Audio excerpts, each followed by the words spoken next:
While everyone is watching the headlines about war, missiles, politics, chaos, something much quieter is happening in the background. The world's most powerful central banks are buying something else. Not dollars, not bonds, something older, something real.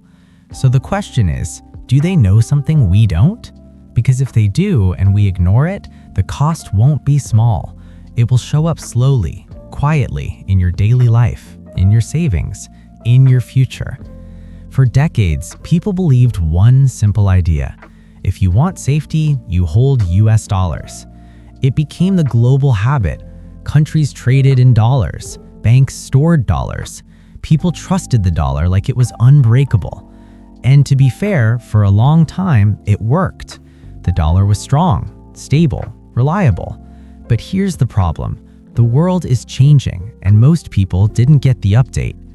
Behind the scenes, something big is happening. It doesn't make loud headlines. It doesn't trend on social media, but it's real. Countries are slowly stepping away from the dollar. Not overnight, not dramatically, but steadily, quietly. And when something this big moves quietly, it's usually intentional. Most people still think their savings are safe just sitting in cash. They think, I'm not taking risks, I'm just saving. But what if doing nothing is actually the biggest risk?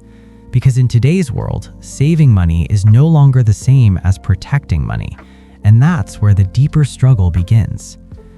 Imagine working every day. You wake up early, you earn your income, you try to be responsible. You don't waste money, you save what you can. You feel like you're doing the right thing.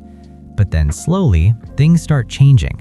Food gets more expensive, fuel prices rise, rent climbs higher, and your savings, the number in your account, stays the same. On paper, you didn't lose anything, but in reality, you lost a lot. Your money buys less, your effort is worth less, and the worst part?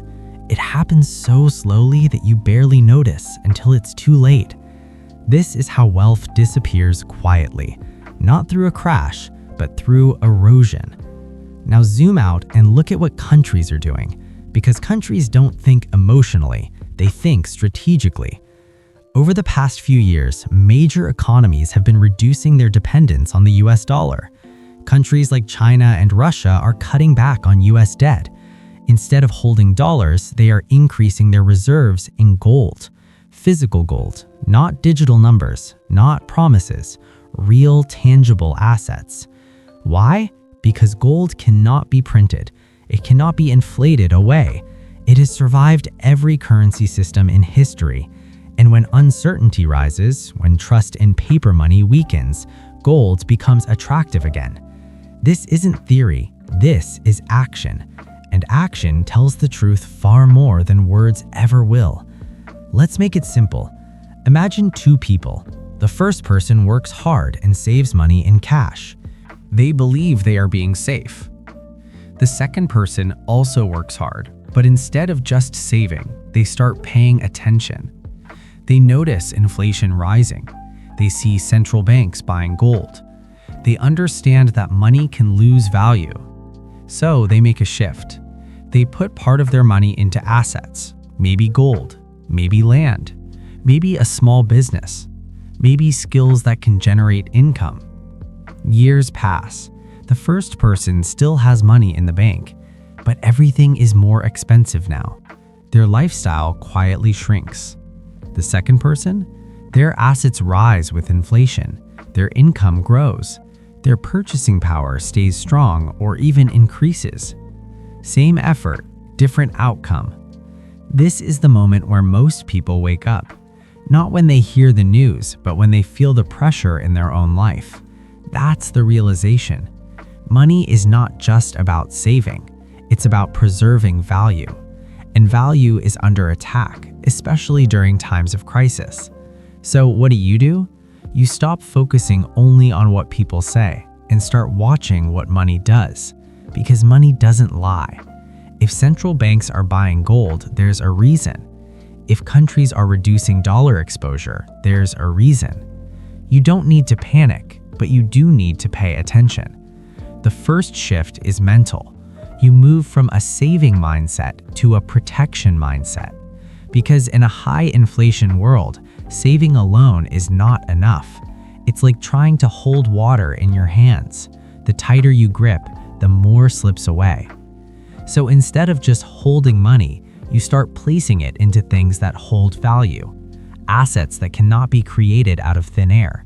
Things that survive uncertainty. The second shift is understanding income. Because the strongest asset you have is not money. It's your ability to create money. If the system changes, currencies change, economies shift, skills stay. If you can create value, you can always earn. That's why people who focus on high-value skills survive every economic cycle. Digital skills, creative skills, technical skills. The kind of skills that are not tied to one country, one currency, or one system. When the world shifts, they adopt. When one door closes, they find another. This is what makes someone recession-proof. Not luck, not connections, but adaptability. And the third shift is diversification. You don't rely on one thing, not one income stream, not one currency, not one system, because the world is no longer stable enough for that. You spread your risk. You build multiple paths, so no single change can take everything from you. This is how smart money moves, quietly, carefully, strategically. And that's the truth most people don't want to hear. The system isn't collapsing overnight. It's shifting, slowly. And the people who notice early adjust early. The people who ignore it pay later. The dollar isn't disappearing tomorrow, but its dominance, its absolute power is being questioned. And when that happens, the rules begin to change. You don't need to fear that, but you do need to respect it. Because history shows one thing very clearly. No currency stays on top forever. Empires change, systems evolve, and money flows to where it feels safest. Right now, that flow is changing direction. So the real question isn't, is the dollar finished? The real question is, are you paying attention to where the world is going, or are you still trusting where it used to be? Because in times like this, doing nothing feels safe, but in reality, it's the quietest way to fall behind.